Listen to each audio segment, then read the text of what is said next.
Ungehorsam kann und werde ich zu keiner Zeit dulden. Verstanden? Manga and anime series that trivialize and glorify the military and weapons of the Second World War. Saucer-eyed characters in SS uniforms, swastikas. For many Germans, it's shocking to find out that manga and anime series seem to be making uncritical use of Nazi aesthetics. This is, of course, a huge problem because the state does not even put a stop to it. Why are comics that trivialize the horrors of the Nazis so successful? Historical references are completely ignored. There is simply no awareness behind it. What is the Holocaust? What ideology? What is this great catastrophe based on? Military uniforms, tanks, robots, military bases. It's a huge topic in the manga and anime world. How widespread is militarism in manga? And does this content pose a danger?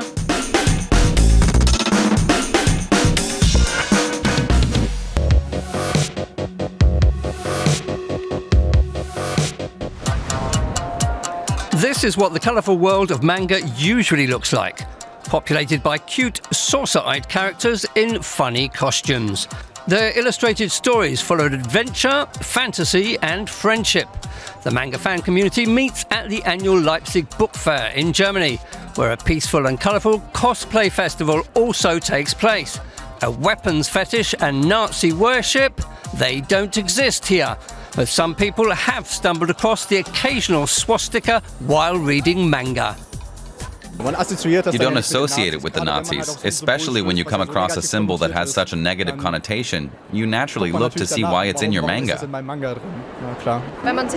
If you look into it a bit, you know what it actually means, especially in Asia. If you look around here, there are a lot of people cosplaying the Tokyo Manji gang who have deliberately covered it up, which is good. I have, not on my arm but on my back, a symbol that's covered up. It's the swastika going in the opposite direction. It's known in Buddhism as a symbol of good luck. But in Germany, of course, it's better known for its meaning in National Socialism, where it goes in the other direction. But of course, the similarity is frightening and disturbing for many. In a current manga series published in Germany, the symbol is deliberately not redacted but left as it is in the Japanese original. In the manga Tokyo Revengers, it is the Asian symbol that adorns the jacket of the young gang members as a mark of identification. The publisher emphasizes the origin of the symbol, known as manji, and its original meaning as a symbol of good luck. On its website, the publisher attempts to raise awareness. It was a positive symbol that was really perverted by the Nazis. We want to publish it uncensored, but we also want to be sure that there are no references to Nazis, glorification of the Third Reich, and the like. And that is absolutely not the case at all. In principle, this is a symbol of this gang. In this context, however, it was important to us that there should be no confusion or misunderstandings, so we put an explanation at the front of every volume. Put simply, war-glorifying manga are a marginal fringe phenomenon. German publishers scrutinize critically and do not introduce any examples of it onto the European market.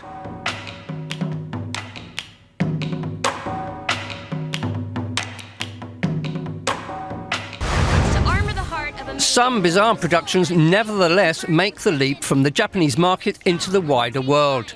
That's also the case with the successful production Girls and Panzer. It's been a long-running hit on streaming services in Europe. The anime and manga series has been around since 2012.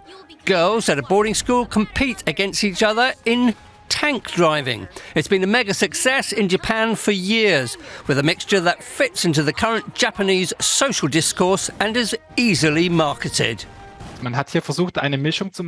They've tried to create what I would describe as a mixture of three things that I think sell well in Japan. One is the military aspect, i.e. playing war. Let me say this in general terms. Also against the background of the fact that the military in general is currently being promoted by the state in Japan. Although Japan is a pacifist country according to its constitution, it also invests billions in weapons systems for defense. Rearmament has been a contentious political issue for years. works. What sells well, what is successful, is then okay in Japan, so to speak. And that is, of course, a very big problem. But where does this uncritical affinity for the military in Japan come from?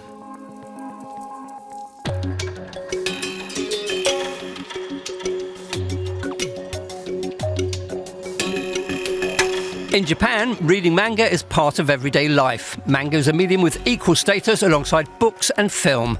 Manga are read by people of all ages. There are manga aimed at girls, boys, adults and seniors. But where does the infatuation, even a dangerous Nazi cult in niche manga, come from? To understand it, you have to dig deep into the collective memory and look at history. The Japanese fascination with Germany and everything German goes back a long way, more than 150 years. In 1868, the Meiji Restoration, named for then Emperor Meiji, began a far-reaching upheaval. Scholars were sent abroad and Western teachers were brought in, especially from Prussia. You have to remember that when Japan was modernized during the Meiji Restoration, it was looking for the best of everything worldwide. So who were the best in medicine? Who were the best in law? Who were the best in the military? And the best military at that time was the Prussian military.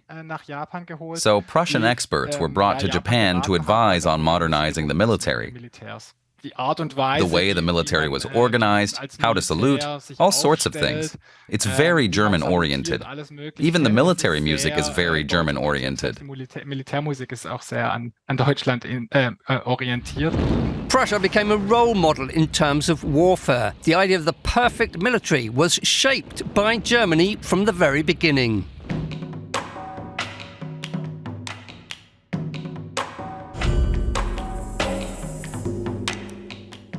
Japan waged numerous wars under Emperor Hirohito. The Second Sino-Japanese War, which broke out on July 7, 1937, is considered the beginning of the Pacific War.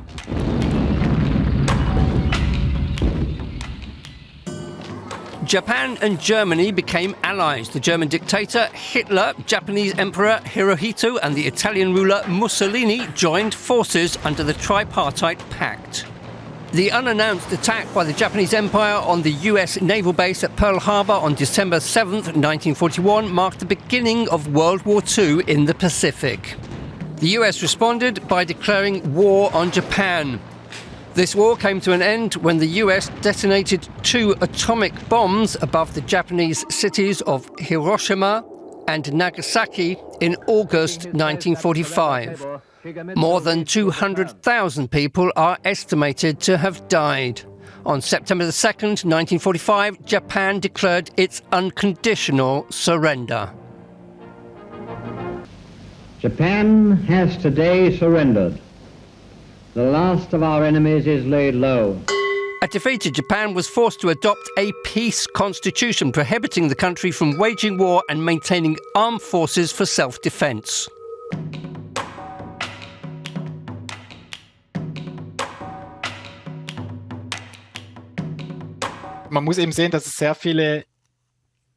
You have to realize that there were a lot of young people who played with war toys the whole time during the war, and who were simply militarized systematically because it was in the interests of the state. It doesn't work like a light switch, where you just press it and you've switched from a militaristic society to a pacifist one. Post-war, in the 1950s, Japan, like Germany, experienced an economic boom. In just a few decades, Japan became a high-tech nation. Although it was constitutionally pacifist, weapons and weapons technology were still very popular in society, including German weapons technology. The most popular children's toy of the time were model kits of German tanks, and weapons also appeared in manga. You see the fascination on 2 sides, the reader's side on the one hand, and the author's side on the other. There are people who have written manga who were themselves combatants, soldiers in the Second World War. One of the best known is Mizuki Shigeru, who also drew and produced a manga called Hitler. Manga artist Mitsuki Shigeru drew Adolf Hitler's biography in the 1970s as a manga for adults. He had experienced the horrors of war firsthand as a soldier, and throughout his career, the manga artist opposed all those who glorified war. One of the forefathers of manga, artist Tezuka Osamu, also sharply criticized Nazi ideology. He drew the well-known manga crime series Adolf, a grotesquely exaggerated fictional thriller based on the premise that Adolf Hitler had secret Jewish ancestry.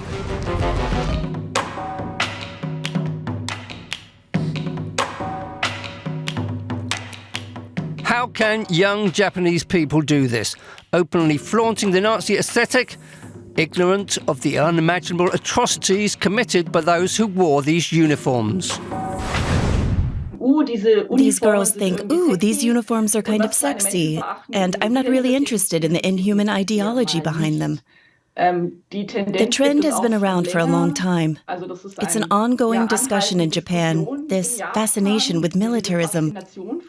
And you have to say, of course, that the Japanese have a completely different relationship to the history of the Holocaust than the Germans do. There are no concentration camps in Japan that you can visit. In other words, unlike us, there's no obligation to see it with your own eyes. Apparently, the Nazi aesthetic is more fascinating in countries that did not suffer under the Nazis, according to researchers. Another aspect is that Japan was an aggressor in World War II, but likes to point to the even worse bad guys, the Nazis, possibly to divert attention from its own guilt. The way in which understandings of history in Japan and Germany differ and is not critically scrutinized can be seen beyond niche products. A naive approach to the difficult historical facts even appears in a successful worldwide series. The manga and anime bestseller Attack on Titan has been going strong for over 10 years, 4 seasons and 89 episodes. It's a fictional post-apocalyptic horror story. Humanity is threatened by gigantic man-eating humanoids called Titans. This series also draws inspiration from German. The title song is half German, half Japanese. The protagonist is named Eren Jäger, Jäger being the German word for hunter, and the template for the medieval town is the Bavarian town of Nordlingen. What is explosive is that the story is also being criticised. Israeli critics in particular are accusing the anime of providing space for nationalism and anti-Semitic conspiracy theories. The ethnic group that is imprisoned in this village, they used to be the rulers of this world. Later in the manga, it's revealed that this ethnic group was originally the rulers. And then they were oppressed, marginalized, and exploited as fodder for these titans. They're depicted with a bracelet with a star on it. So it's not too far-fetched to argue that this ethnic group is a reference to the Jews in the Third Reich.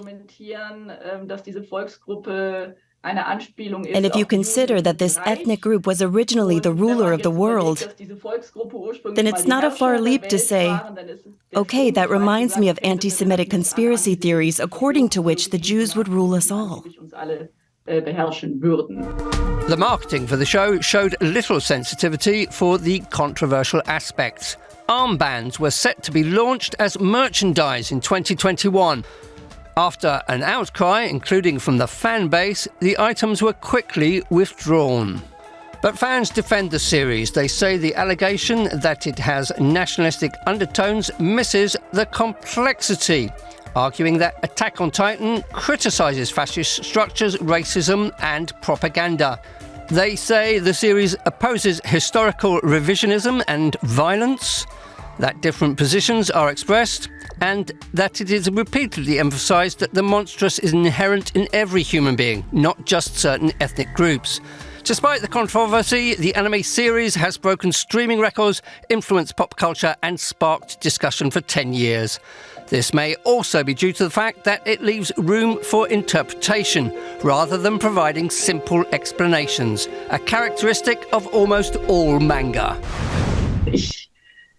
I think it's more of an opportunity to discover new stories and new ways of looking at the world.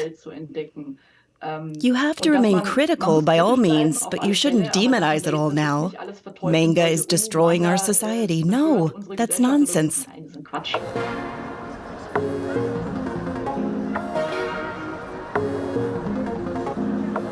Fascination with the military is marginal. The multi-layered and fantastical make up 99% of manga. Historical references can never be clearly interpreted, but are ambiguous and stimulating.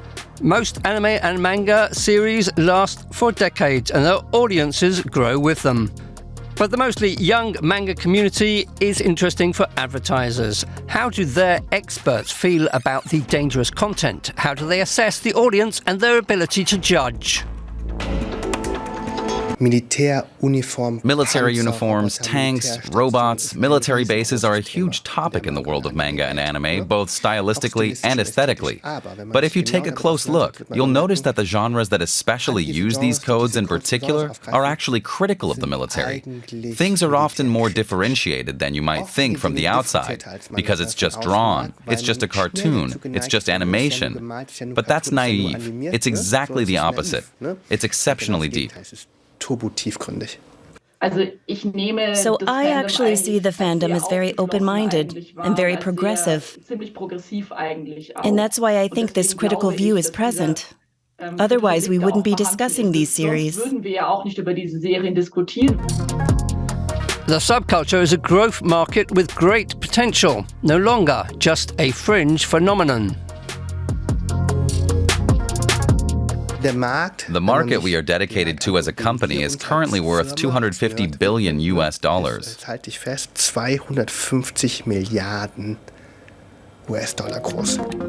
Tong Yuan works for one of Germany's biggest advertisers, striking deals with major brands and pop culture sponsors. He's identified a key factor in the boom that's causing the industry to grow constantly. Most anime and manga tell the story of the underdog. You have to fight your way up through hard training, diligence, ambition, and willpower. The most successful manga and anime are always like that. The journey is the destination, that sort of thing. It gives young people courage, because they say if you believe in yourself and work hard, then you'll make it.